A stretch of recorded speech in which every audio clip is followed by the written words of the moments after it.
Hi hello ನಮಸ್ತೆ ಎಲ್ಲರಿಗೂ. ನಾನು ಮುಮ್ತಾಜ್. ಬನ್ನಿ ಇವತ್ತಿನ ವಿಡಿಯೋ ನೋಡೋಣ. ಇವತ್ತು ನಾನೊಂದು ಸ್ನ್ಯಾಕ್ಸ್ ರೆಸಿಪಿ ತೋರಿಸ್ತಾ ಇದ್ದೀನಿ. ಸ್ನ್ಯಾಕ್ಸ್ ಅಂದರೆ ಚಿಕನ್ ಚಟ್ಟಿಪತ್ರಿ ಅಂತೀವಿ, ನಾವು ಕೇರಳದಲ್ಲೆಲ್ಲ ಚಟ್ಟಿಪತ್ರಿ ಅಂತೀವಿ. ತುಂಬ ಚೆನ್ನಾಗಿರುತ್ತೆ, ತುಂಬಾ ಟೇಸ್ಟಿ ಆದಂಥ ಒಂದು ಸ್ನ್ಯಾಕ್ಸ್ ಇದು. ಬನ್ನಿ ನೋಡೋಣ. ನೀವೆಲ್ಲರೂ ಮಾಡಿ ನೋಡಿ, ಒಂದು ಸಲ ಆದರೂ ಮಾಡಿ ನೋಡಿ, ನಮಗೆಲ್ರಿಗೂ ಇಷ್ಟ ಆಗ್ಬೋದು. ತುಂಬಾ ಟೇಸ್ಟಿ ಆದಂಥ ಒಂದು ಸ್ನ್ಯಾಕ್ಸ್ ಇದು. ಬನ್ನಿ ನೋಡೋಣ ಯಾವ ರೀತಿ ಮಾಡೋದಂತ. ನೋಡಿ, ಫಸ್ಟ್ ಇದಕ್ಕೆ ಸ್ವಲ್ಪ ಚಿಕನ್ ಬೇಕು. ಚಿಕನ್ ನೋಡಿ, ನಾನಿವಾಗ ಬೋನ್ಲೆಸ್ ಪೀಸ್ ತಗೊಂಡಿದ್ದೀನಿ. ಇದರಲ್ಲಿ 450 ಗ್ರಾಮ್ ಉಂಟು. ಒಂದು 400 ಗ್ರಾಮ್ 350 ಗ್ರಾಮ್ ಈ ತರ ಎಲ್ಲ ಸಾಕಾಗ್ಬೋದು, ನೋಡ್ಕೊಳ್ಳಿ. ಇದರಲ್ಲಿ 450 ಗ್ರಾಮ್ ಉಂಟು. ಅದಕ್ಕೆ ಫಸ್ಟ್ ಸ್ವಲ್ಪ ಅರಿಶಿನ ಪುಡಿ, ಆಮೇಲೆ ಒಂದು 2 ಟೀ ಸ್ಪೂನ್ ಅಷ್ಟು ಇದು ಚಿಲ್ಲಿ ಪೌಡರ್, ಆಮೇಲೆ ಸ್ವಲ್ಪ ಗರಂ ಮಸಾಲ, ಒಂದು ಸ್ವಲ್ಪ ಶುಂಠಿ ಮತ್ತೆ ಬೆಳ್ಳುಳ್ಳಿ ಪೇಸ್ಟ್, ಆಮೇಲೆ ನಿಂಬೆ ರಸ ಇದ್ರೆ ನಿಂಬೆ ರಸ ಹಾಕೊಳ್ಳಿ, ಇಲ್ಲಾಂದ್ರೆ ಸ್ವಲ್ಪ ವಿನಿಗರ್ ಹಾಕಿದ್ರೆ ಆಯ್ತು. ನಾನಿವಾಗ ಸ್ವಲ್ಪ ವಿನಿಗರ್ ಹಾಕಿದ್ದೇನೆ. ಆಮೇಲೆ ರುಚಿಗೆ ತಕ್ಕಷ್ಟು ಉಪ್ಪು ಹಾಕಿ ಚೆನ್ನಾಗಿ ಮಿಕ್ಸ್ ಮಾಡ್ಕೊಳ್ಳಿ. ಬೇಕಾದ್ರೆ ಸ್ವಲ್ಪ ನೀರು ಹಾಕೊಳ್ಳಿ, ಬೇಕಾದಷ್ಟು ನೀರು ಹಾಕಿ ಚೆನ್ನಾಗಿ ಮಿಕ್ಸ್ ಮಾಡಿಬಿಟ್ಟು ಒಂದು ಅರ್ಧ ಗಂಟೆ ರೆಸ್ಟ್ ಮಾಡಲಿಕ್ಕೆ ಇಟ್ಟರೆ ಒಳ್ಳೆಯದು. ಇಲ್ಲ ಅಂದರೆ ಒಂದು 15 ಮಿನಿಟ್ಸ್ ಆದರೂ ಈ ಥರ ರೆಸ್ಟ್ ಮಾಡಲಿಕ್ಕೆ ಇಡಬೇಕು. ಆನಂತರ ನೋಡಿ, ಈ ಥರ ಒಂದು ಪ್ಯಾನಲ್ಲಿ ಸ್ವಲ್ಪ ಆಯಿಲ್ ಇಟ್ಟು ಇದನ್ನು ಫ್ರೈ ಮಾಡ್ಕೋಬೇಕು. ಜಾಸ್ತಿ ಆಯಿಲ್ ಬೇಡ, ನಿಮ್ಗೆ ಕಾಣುತ್ತಲ್ಲ ಈ ಥರ ಆಯಿಲ್ ಸಾಕು, ಇಷ್ಟು ಆಯಿಲ್ ಸಾಕು. ಅದರಲ್ಲಿ ಇಟ್ಟು ಚೆನ್ನಾಗಿ ಫ್ರೈ ಮಾಡಿದ್ರೆ ಆಯಿತು. ಬೇಗನೆ ಆಗುತ್ತೆ, ಜಾಸ್ತಿ ಟೈಮ್ ಏನು ಬೇಕಾಗಿಲ್ಲ.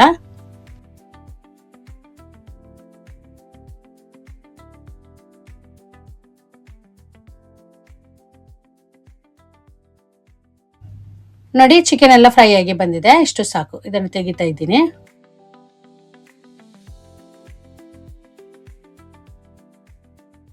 ಆಮೇಲೆ ನೋಡಿ, ಸ್ವಲ್ಪ ತಣ್ಣಗಾದ ನಂತರ ಈ ತರ ಕಟ್ ಮಾಡ್ಕೊಳ್ಳಿ. ಚಿಕ್ಕದಾಗಿ ಕಟ್ ಮಾಡ್ಕೋಬೇಕು. ಅದು ಚಾಕುನಲ್ಲಿ ಅಥವಾ ಕೈಯಲ್ಲೇ ಚಿಕ್ಕ ಪೀಸ್ ಮಾಡೋದಾದ್ರೆ ಆ ತರ ಕೂಡ ಆಗ್ಬೋದು, ಇಲ್ಲಾಂದ್ರೆ ಈ ತರ ಚಾಕುನಲ್ಲಿ ಮಾಡಿದ್ರೆ ಆಯ್ತು. ನೋಡಿ, ಈ ರೀತಿ ಮಾಡ್ಕೊಂಡಿದ್ದೇನೆ. ನೋಡಿ, ಚಿಕನ್ ರೆಡಿ ಆಯ್ತು. ಇನ್ನು ಮಸಾಲೆಗೆ ಬೇಕಾದ ಈರುಳ್ಳಿ ಕಟ್ ಮಾಡಿ ಇಟ್ಟಿದ್ದೇನೆ. ಒಂದು 3 ಮೀಡಿಯಂ ಸೈಜ್ ಈರುಳ್ಳಿ ತಗೊಂಡಿದ್ದೇನೆ. ಜೊತೆಗೆ ಒಂದು 3 ಅಥವಾ 4 ಹಸಿಮೆಣಸು ಹಾಕೊಳ್ಳಿ. 3 ಅಥವಾ 4 ಈರುಳ್ಳಿ ಹಾಕ್ಬೋದು. ಆಮೇಲೆ ನೋಡಿ, ಪ್ಯಾನ್ ಇಟ್ಟು ಅದಕ್ಕೆ ಸ್ವಲ್ಪ ಆಯಿಲ್ ಹಾಕಿ, ಆನಂತರ ನಾವು ಇದು ಕಟ್ ಮಾಡಿಟ್ಟ ಈರುಳ್ಳಿ ಮತ್ತೆ ಹಸಿಮೆಣಸು ಹಾಕಿ ಚೆನ್ನಾಗಿ ಇದರಲ್ಲಿ ಫ್ರೈ ಮಾಡ್ಕೊಳ್ಳಿ. ಒಂದು ಅರ್ಧ ಭಾಗದಷ್ಟು ಫ್ರೈ ಆಗಿ ಬರುವಾಗ ಇದಕ್ಕೆ ಶುಂಠಿ ಮತ್ತೆ ಬೆಳ್ಳುಳ್ಳಿ ಪೇಸ್ಟ್ ಹಾಕಬೇಕು. ಅದು 1 ಟೀ ಸ್ಪೂನು, ಸಣ್ಣ ಸ್ಪೂನಲ್ಲಿ 1 ಸ್ಪೂನು ಫುಲ್ ಆಗಿ ಹಾಕಿದ್ರಾಯ್ತು, ಜಾಸ್ತಿ ಬೇಡ. ನೋಡಿ, ಅದು ಹಾಕಿ ಮತ್ತೆ ಸ್ವಲ್ಪ ಹೊತ್ತು ಅದರ ಹಸಿ ವಾಸನೆ ಹೋಗೋ ತನಕ ಸ್ವಲ್ಪ ಹೊತ್ತು ಈ ತರ ಫ್ರೈ ಮಾಡ್ಕೊಳ್ಳಿ. ಆನಂತರ ಇದಕ್ಕೆ ಮಸಾಲ ಪೌಡರ್ ಹಾಕಿದ್ರಾಯ್ತು. ನೋಡಿ, ಶುಂಠಿ ಬೆಳ್ಳುಳ್ಳಿ ಅದರ ಹಸಿ ವಾಸನೆ ಎಲ್ಲ ಹೋಗಿದೆ. ಆಮೇಲೆ ನೋಡಿ, ಒಂದು ಅರ್ಧ ಟೀ ಸ್ಪೂನ್ ಅಷ್ಟು ಅರಿಶಿನ ಪುಡಿ, ಅರ್ಧ teaspoon garam masala, 1 teaspoon chicken masala, ಅರ್ಧ ಟೀ ಸ್ಪೂನ್ ಚಿಲ್ಲಿ ಪೌಡರ್, ಮತ್ತೆ ರುಚಿಗೆ ತಕ್ಕಷ್ಟು ಉಪ್ಪು ನಾವು ಹಾಕುವಾಗ ಚಿಕನ್ಗೆ ನಾವು ಫ್ರೈ ಮಾಡುವಾಗ ಹಾಕಿದ್ದೇವೆ, ಅದು ನೋಡ್ಕೋಬೇಕು, ಜಾಸ್ತಿ ಆಗಬಾರ್ದು. ಮತ್ತೆ ಸ್ವಲ್ಪ ಹೊತ್ತು ಮಿಕ್ಸ್ ಮಾಡ್ಕೊಳ್ಳಿ. ಮಸಾಲ ಪೌಡರ್ ಹಾಕಿದ್ದೇವಲ್ಲ, ಅದರ ಹಸಿ ವಾಸನೆ ಎಲ್ಲ ಹೋಗೋ ತನಕ ಸ್ವಲ್ಪ ಹೊತ್ತು ಮಿಕ್ಸ್ ಮಾಡ್ಕೊಂಡು ಆಮೇಲೆ ಕಟ್ ಮಾಡಿಟ್ಟಿದ್ದ ಚಿಕನ್ ಹಾಕಿದ್ರಾಯ್ತು. ನಾನಿವಾಗ ಚಿಕನ್ ಎಲ್ಲ ಹಾಕಿಲ್ಲ, ಒಂದು ಸ್ವಲ್ಪ ಎಕ್ಸ್ಟ್ರಾ ಇಟ್ಟಿದ್ದೇನೆ. ಒಂದು ಅರ್ಧ ಕಪ್ಪಿನಷ್ಟು ಚಿಕನ್ ಇಟ್ಟಿದ್ದೇನೆ, ಇಷ್ಟು ಸಾಕು. ಉಳಿದದ್ದು ಹಾಕಿದ್ದೇನೆ. ನೋಡಿ, ಚೆನ್ನಾಗಿ ಮಿಕ್ಸ್ ಮಾಡ್ಕೊಳ್ಳಿ. ಫೈನಲ್ ಆಗಿ ಸ್ವಲ್ಪ ಇದು ಕೊತ್ತಂಬರಿ ಸೊಪ್ಪು ಹಾಕಿ, ಕರ್ಬೇವಿನ ಸೊಪ್ಪು ಕೂಡ ಹಾಕ್ಬೋದು. ನಾನಿವಾಗ ಹಾಕಿಲ್ಲ, ಬೇಕಾದ್ರೆ ಹಾಕ್ಬೋದು. ಆಮೇಲೆ ನಿಮ್ಮ ಕೈಯಲ್ಲಿ ಟೊಮೆಟೊ ಸಾಸ್ ಇದ್ರೆ ಅದೊಂದು 2 ಟೀ ಸ್ಪೂನ್ ಅಷ್ಟು ಟೊಮೆಟೊ ಸಾಸ್ ಹಾಕಿ. ಅವಾಗ ಟೊಮೆಟೊ ಸಾಸ್ ಅಥವಾ ಕೆಚಪ್ ಯಾವುದು ಕೂಡ ಆಗ್ಬೋದು, ಅದು ಚೆನ್ನಾಗಿರುತ್ತೆ. ನನ್ನ ಕೈಯಲ್ಲಿ ಇವಾಗ ಇರಲಿಲ್ಲ, ಇದ್ರೆ ಹಾಕಿ, ಚೆನ್ನಾಗಿರುತ್ತೆ. ಹಾಕಿ ಚೆನ್ನಾಗಿ ಮಿಕ್ಸ್ ಮಾಡ್ಕೊಂಡ್ರೆ ರುಚಿ ಎಲ್ಲ ನೋಡ್ಕೊಳ್ಳಿ. ಇವಾಗ ನಮ್ಮ ಮಸಾಲೆ ಇಲ್ಲಿ ರೆಡಿ ಆಯಿತು. ಆಮೇಲೆ ನೋಡಿ, ಒಂದು 4 ಮೊಟ್ಟೆ ಬೇಕು, 4 ಅಥವಾ 5 ಮೊಟ್ಟೆ ಬೇಕಾಗುತ್ತೆ, ನೋಡ್ಕೊಳ್ಳಿ. ನಾನಿವಾಗ 4 ಮೊಟ್ಟೆ ತಗೊಂಡಿದ್ದೇನೆ, ಮಿಕ್ಸಿ ಜಾರ್ಗೆ ಹಾಕ್ತಾ ಇದ್ದೀನಿ. ಅದರ ಜೊತೆಗೆ ಸ್ವಲ್ಪ ಹಾಲು ಹಾಕೊಳ್ಳಿ. ಹಾಲು ಇಲ್ಲ ಅಂದ್ರೂ ಪರವಾಗಿಲ್ಲ, ನೋಡಿ ಸ್ವಲ್ಪ ಇದ್ರೆ ಹಾಕೊಳ್ಳಿ, ಸ್ವಲ್ಪ ಜಾಸ್ತಿ ಅಲ್ಲ. ಸ್ವಲ್ಪ ಉಪ್ಪು ಹಾಕ್ತಾ ಇದ್ದೀನಿ. ಉಪ್ಪು ಹಾಕಿ ಚೆನ್ನಾಗಿ ಬ್ಲೆಂಡ್ ಮಾಡ್ಕೋಬೇಕು ಇದನ್ನು. ನೋಡಿ, ಇವಾಗ ಮೊಟ್ಟೆ ಮಿಕ್ಸ್ ರೆಡಿ ಆಯಿತು. ಇದೊಂದು ಸೈಡಲ್ಲಿ ಇಟ್ಕೊಳ್ಳಿ. ಇನ್ನು ಅದೇ ಮಿಕ್ಸಿ ಜಾರ್ಗೆ ಇನ್ನೊಂದು ಮೊಟ್ಟೆ ಹಾಕ್ತಾ ಇದ್ದೀನಿ. ನೋಡಿ, 1 ಮೊಟ್ಟೆ ಹಾಕ್ತಾ ಇದ್ದೀನಿ. ಆಮೇಲೆ ಒಂದು ಕಪ್ ಮೈದಾ, ನೋಡಿ 250 ml ಕಪ್ ಇದು, ಅದರಲ್ಲಿ 1 ಕಪ್ ಮೈದಾ. ಆಮೇಲೆ 1 ಅಥವಾ 1/4 ಕಪ್ಪಿನಷ್ಟು ನೀರು ಬೇಕಾಗುತ್ತೆ, ಅದು ನೋಡ್ಕೊಂಡು ಬೇಕಾದಷ್ಟು ಹಾಕೊಳ್ಳಿ. ಒಂದ್ಸಲ ಈ ಥರ ಸ್ಪೂನಲ್ಲಿ ಮಿಕ್ಸ್ ಮಾಡ್ಕೊಳ್ಳಿ ಫಸ್ಟ್. ಆಮೇಲೆ ಸ್ವಲ್ಪ ನೀರು ಹಾಕಿ ಮತ್ತೆ ಇದನ್ನು ಚೆನ್ನಾಗಿ ಬ್ಲೆಂಡ್ ಮಾಡ್ಕೊಳ್ಳಿ. ನೋಡಿ, ಈ ಥರ. ಇದಕ್ಕೆ ಉಪ್ಪು ಹಾಕಿಲ್ಲ, ಸ್ವಲ್ಪ ಉಪ್ಪು ಹಾಕಬೇಕು. ನೋಡಿ, ಸ್ವಲ್ಪ ತಿಕ್ಕು ಉಂಟು ಇದು ಬ್ಯಾಟ್ರ್, ಸ್ವಲ್ಪ ಗಟ್ಟಿ ಉಂಟು. ಮತ್ತೆ ಮಿಕ್ಸಿ ಜಾರ್ ತೊಳ್ಕೊಂಡು ಒಂದು ಸ್ವಲ್ಪ ನೀರು ಹಾಕ್ತಾ ಇದ್ದೀನಿ. ಜಾಸ್ತಿ ನೀರು ಹಾಕ್ಲಿಕ್ಕೆ ಹೋಗ್ಬೇಡಿ. ಉಪ್ಪು ಹಾಕಿ ಚೆನ್ನಾಗಿ ಮಿಕ್ಸ್ ಮಾಡ್ಕೊಳ್ಳಿ. ನೋಡಿ, ಇಷ್ಟು ಗಟ್ಟಿಯಲ್ಲಿ ಸಾಕು, ಜಾಸ್ತಿ ತೆಳು ಬೇಡ, ಜಾಸ್ತಿ ಗಟ್ಟಿನೂ ಬೇಡ, ಈ ಥರ ಸಾಕು. ಇವಾಗ ದೋಸೆ ಬ್ಯಾಟ್ರಿ ಇಲ್ಲಿ ರೆಡಿ ಆಯಿತು. ಆಮೇಲೆ ನೋಡಿ, ಈ ಥರ ನಾನಿವಾಗ ಸ್ನ್ಯಾಕ್ಸ್ ಮಾಡೋ ಪಾತ್ರೆ, ಈ ಪಾತ್ರದಲ್ಲಿ ನಾನಿವಾಗ ಮಾಡ್ತಾ ಇದ್ದೀನಿ. ಯಾವ ಪಾತ್ರದಲ್ಲಿ ನಾವು ಮಾಡ್ತೀವೋ ಆ ಪಾತ್ರದ ಅಳತೆಯಲ್ಲಿ ನಾವು ಇದಕ್ಕೆ ದೋಸೆ ಮಾಡ್ಕೋಬೇಕು. ಅಷ್ಟು ದೊಡ್ಡ ಸೈಜಲ್ಲಿ ದೋಸೆ ಮಾಡ್ಕೋಬೇಕು. ನೋಡಿ, ಮಸಾಲೆ ಕೂಡ ರೆಡಿ ಆಯಿತು. ಇನ್ನು ನಾವು ದೋಸೆ ಮಾಡ್ಕೊಳ್ವಾ. ನೋಡಿ ಪ್ಯಾನ್ ಇಟ್ಟಿದ್ದೇನೆ.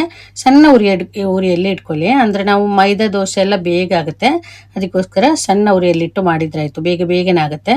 ನೋಡಿ ಒಂದು ಸೌಟು ಹಿಟ್ಟು ತಗೊಂಡಿದ್ದೇನೆ, ಒಂದು ಸೌಟು ಫುಲ್ ಆಗಿಲ್ಲ, ಒಂದು ಮುಕ್ಕಾಲು ಅಷ್ಟು ತಗೊಂಡಿದ್ದೇನೆ. ಇಷ್ಟು ದೊಡ್ಡ ನಾನು ಹೇಳ್ದಾಗೆ ಯಾವ ಪಾತ್ರದಲ್ಲಿ ಮಾಡ್ತೀವೋ ಆ ಪಾತ್ರದ ಅಳತೆಯಲ್ಲಿ ನಾವು ದೋಸೆ ರೆಡಿ ಮಾಡ್ಕೊಂಡ್ರೆ ಆಯಿತು. ಬೇಗನೆ ಆಗುತ್ತೆ ದೋಸೆ, ಇದು ಜಾಸ್ತಿ ಟೈಮ್ ಬೇಕಾಗಿಲ್ಲ. ನೋಡಿ ಒಂದು ಕಡೆ ಆದ್ರೆ ಇನ್ನೊಂದು ಕಡೆ ಸ್ವಲ್ಪ ಹೊತ್ತು ಇನ್ನೊಂದು ಕಡೆ ಇಟ್ರಾಯ್ತು.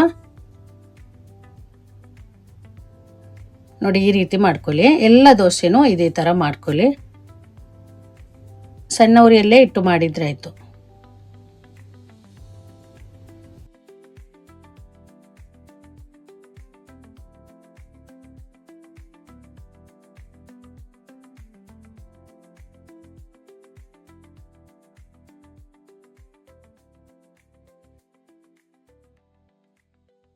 ನೋಡಿ ಎಲ್ಲ ದೋಸೆನೂ ಮಾಡ್ಕೊಂಡಿದ್ದೀನಿ. ನನಗೆ ಇದರಲ್ಲಿ ಇವಾಗ 10 ದೋಸೆ ಆಗಿದೆ. ಎಷ್ಟು ದೋಸೆ ಬೇಕಾಗುತ್ತೆ ಅಂತ ನಾನು ಹೇಳ್ತೀನಿ. ನೋಡಿ ಈ ತರ ಇದೆ, ಕಾಣುತ್ತಲ್ಲ ನಮಗೆ. ಆಮೇಲೆ ನೋಡಿ ನಾವು ಮಾಡೋ ಪಾತ್ರ ಉಂಟಲ್ಲ, ಅದಕ್ಕೆ ಸ್ವಲ್ಪ ತುಪ್ಪ ಅಥವಾ ಎಣ್ಣೆ ಹಚ್ಕೊಳ್ಳಿ ಈ ತರ ಕೆಳಗಡೆ. ಆಮೇಲೆ ಸೈಡ್ ಭಾಗದಲ್ಲ ಸ್ವಲ್ಪ ತುಪ್ಪ ಆಗ್ಬೋದು, ಎಣ್ಣೆ ಕೂಡ ಆಗ್ಬೋದು, ಯಾವುದು ಕೂಡ ಆಗ್ಬೋದು. ಆನಂತರ ನೋಡಿ ಪಾತ್ರ ರೆಡಿ ಆಯಿತು. ಆಮೇಲೆ ನಾವು ಫಸ್ಟ್ ರೆಡಿ ಮಾಡಿ ಇಟ್ಟಿದ್ದ ಮೊಟ್ಟೆ ಮಿಕ್ಸ್ ಉಂಟಲ್ಲ, ಅದಕ್ಕೆ ನಾವು ಇವಾಗ ಮಾಡಿದ ದೋಸೆ ನೋಡಿ ಒಂದೊಂದು ದೋಸೆ ತೆಗೆದು ಈ ತರ ಅದರಲ್ಲಿ ಡಿಪ್ ಮಾಡ್ಕೊಳ್ಳಿ. ಚೆನ್ನಾಗಿ ಮಾಡ್ಕೊಂಡು ನಾವು ರೆಡಿ ಮಾಡಿ ಇಟ್ಟಿದ್ದ ಪಾತ್ರ ಉಂಟಲ್ಲ ಅದಕ್ಕೆ ಹಾಕೊಳ್ಳಿ. ನೋಡಿ ಈ ರೀತಿ. ದೋಸೆ ಜಾಸ್ತಿ ತೆಳುವೂ ಆಗಬಾರ್ದು ಮತ್ತೆ ಜಾಸ್ತಿ ದಪ್ಪದಲ್ಲಿಯೂ ಕೂಡ ಬೇಡ. ನಿಮ್ಗೆ ಕಾಣುತ್ತಲ್ಲ ಯಾವ ರೀತಿ ಮಾಡ್ಕೊಂಡಿದ್ದೇನೆ ಅಂತ, ಅದೇ ತರ ಮಾಡಿದ್ರೆ ಆಯ್ತು, ಜಾಸ್ತಿ ತೆಳುವು ಆಗಬಾರ್ದು. ಆಮೇಲೆ ನೋಡಿ ಇದು ಒಂದು ದೋಸೆ ಇಟ್ಟಿದ್ದೇನೆ, ಅದರ ಮೇಲ್ಗಡೆ ನಾವಿವಾಗ ರೆಡಿ ಮಾಡಿಟ್ಟಿದ್ದ ಮಸಾಲೆ ಉಂಟಲ್ಲ ನೋಡಿ ಈ ತರ. ಜಾಸ್ತಿ ಮಸಾಲೆ ಬೇಡ, ಆಮೇಲೆ ಕಮ್ಮಿ ಆಗೋದು ಬೇಡ. ನೋಡಿ ನಾನು ತೋರಿಸ್ತೀನಿ, ಇದೇ ತರ ಹಾಕೊಳ್ಳಿ ಎಲ್ಲ ಕಡೆನೂ. ಅದು ಮಧ್ಯಭಾಗದಲ್ಲಿ ಮಾತ್ರ ಹಾಕಬಾರ್ದು, ಎಲ್ಲ ಕಡೆನೂ ಒಂದೇ ತರ ಹಾಕಿದ್ರೆ ಆಯ್ತು. ನೋಡಿ ಈ ರೀತಿ. ನೋಡಿ ಇಷ್ಟು ಸಾಕು. ಇನ್ನು ಇದರ ಮೇಲ್ಗಡೆ ಇನ್ನೊಂದು ದೋಸೆ ಅದೇ ತರ ಮೊಟ್ಟೆ ಮಿಕ್ಸಲ್ಲಿ ಡಿಪ್ ಮಾಡಿಕೊಂಡು ಇನ್ನೊಂದು ಇದರ ಮೇಲ್ಗಡೆ ಮತ್ತೆ ಇನ್ನೊಂದು ದೋಸೆ ಹಾಕಬೇಕು. ನೋಡಿ ಈ ತರ. ಇನ್ನು ಇದರ ಮೇಲ್ಗಡೆ ಮತ್ತೆ ಮಸಾಲ ಹಾಕಬೇಕು. ಇದೇ ತರ ರಿಪೀಟ್ ಮಾಡ್ತಾನೆ ಬನ್ನಿ.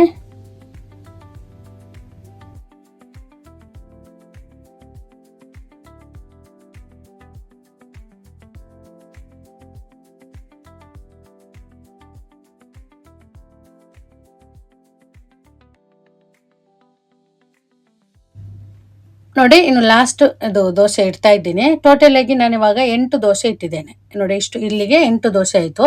ಲಾಸ್ಟ್ ದೋಸೆ ಮೇಲೆ ನಾವು ಮಸಾಲ ಹಾಕೋದು ಬೇಡ, ಇದೇ ತರ ಸಾಕು. ಆಮೇಲೆ ಎಕ್ಸ್ಟ್ರಾ ಬಂದ ಮೊಟ್ಟೆ ಮಿಕ್ಸ್ ಉಂಟಲ್ಲ, ಇದು ಅದರ ಸೈಡ್ ಭಾಗದಲ್ಲೆಲ್ಲ ಹಾಕ್ಬೇಕು. ನೋಡಿ ಈ ತರ, ಯಾಕಂದ್ರೆ ಅದ್ರ ಸೈಡ್ ಭಾಗದಲ್ಲೆಲ್ಲ ಗ್ಯಾಪ್ ಇರುತ್ತೆ, ಗ್ಯಾಪ್ ಎಲ್ಲ ಫಿಲ್ ಆಗ್ಲಿಕ್ಕೋಸ್ಕರ ಈ ತರ ಮೊಟ್ಟೆ ಮಿಕ್ಸ್ ಹಾಕ್ಬೇಕು. ಇನ್ನು ಮೊಟ್ಟೆ ಮಿಕ್ಸ್ ಉಳಿದಿಲ್ಲ ಅಂದ್ರೆ ಒಂದು ಮೊಟ್ಟೆ ಎಕ್ಸ್ಟ್ರಾ ತಗೊಂಡು ಸ್ವಲ್ಪ ಹಾಲಾಕಿ ಫಸ್ಟ್ ಬ್ಲೆಂಡ್ ಮಾಡಿದ್ದೇವಲ್ಲ ಅದೇ ತರ ಬ್ಲೆಂಡ್ ಮಾಡ್ಕೊಂಡು ಈ ತರ ಹಾಕಿದ್ರೆ ಆಯ್ತು. ಅದು ಬೇಕು, ಇಲ್ಲಾಂದ್ರೆ ಅದು ಗ್ಯಾಪ್ ಎಲ್ಲ ಇರುತ್ತೆ, ಅದರ ಕೆಳಗೆ ಸೈಡ್ ಭಾಗದಲ್ಲೆಲ್ಲ ಗ್ಯಾಪ್ ಇರುತ್ತೆ, ಅದಕ್ಕೋಸ್ಕರ. ಆಮೇಲೆ ನೋಡಿ ಇದ್ರ ಮೇಲ್ಗಡೆ ಬೇಕಾದ್ರೆ ಕ್ಯಾಪ್ಸಿಕಮ್ ಅಥವಾ ಟೊಮೆಟೊ ಈ ರೀತಿ ಕಟ್ ಮಾಡ್ಕೊಂಡು ಇಡುವುದಾದ್ರೆ ಚೆನ್ನಾಗಿರುತ್ತೆ, ನೋಡ್ಲಿಕ್ಕೆ ಚೆನ್ನಾಗಿರುತ್ತೆ. ಬೇಕಂತಾನೆ ಇಲ್ಲ, ಇದ್ರೆ ಹಾಕಿ ಈ ತರ ಇಟ್ಕೊಳ್ಳಿ. ನೋಡಿ ಇಟ್ಟು ಇನ್ನು ಮುಚ್ಚಲು ಹಾಕ್ಬಿಟ್ಟು ಇದನ್ನು ಕುಕ್ ಮಾಡಿದ್ರೆ ಆಯ್ತು. ಒಂದು ಸಣ್ಣ ಉರಿಯಲ್ಲಿ ಒಂದು 20 ನಿಮಿಷ. ನೋಡಿ ಸ್ಟವ್ ಮೇಲೆ ಇಡುವಾಗ ಡೈರೆಕ್ಟ್ ಆಗಿ ಇಟ್ಕೋಬೇಡಿ, ಏನಾದ್ರೂ ಒಂದು ತಟ್ಟೆ ಇಟ್ಕೊಳ್ಳಿ, ಅಲ್ಲೇ ಪ್ಯಾನ್ ಈ ತರ ಏನಾದ್ರೂ ಇದ್ರೆ ಅದು ಇಟ್ಟು ಅದ್ರ ಮೇಲ್ಗಡೆ ಇಟ್ರೆ ಆಯ್ತು.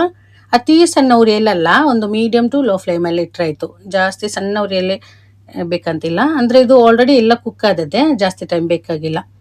ಒಂದು 20 ನಿಮಿಷದ ನಂತರ ನೋಡಿ ಈ ತರ ಮುಚ್ಚಲು ಓಪನ್ ಮಾಡ್ಕೊಂಡು ಅದರ ಸೈಡ್ ನೋಡಿದ್ರೆ ಆಯ್ತು. ಸೈಡ್ ಗೋಲ್ಡನ್ ಕಲರ್ ಆಗಿ ಬಂದ್ರೆ ಇದು ತೆಗ್ದ್ರಾಯ್ತು. ನೋಡಿ ಮೇಲ್ಗಡೆ ನೋಡುವಾಗ ನಮ್ಗೆ ಇದು ರೆಡಿ ಆಗಿಲ್ಲ ಅಂತ ಕಾಣ್ಬಹುದು, ಆ ತರ ಎಲ್ಲ ಅಡಿ ಕೆಳಗಡೆ ಭಾಗ ನೋಡಿದ್ರೆ ಆಯ್ತು.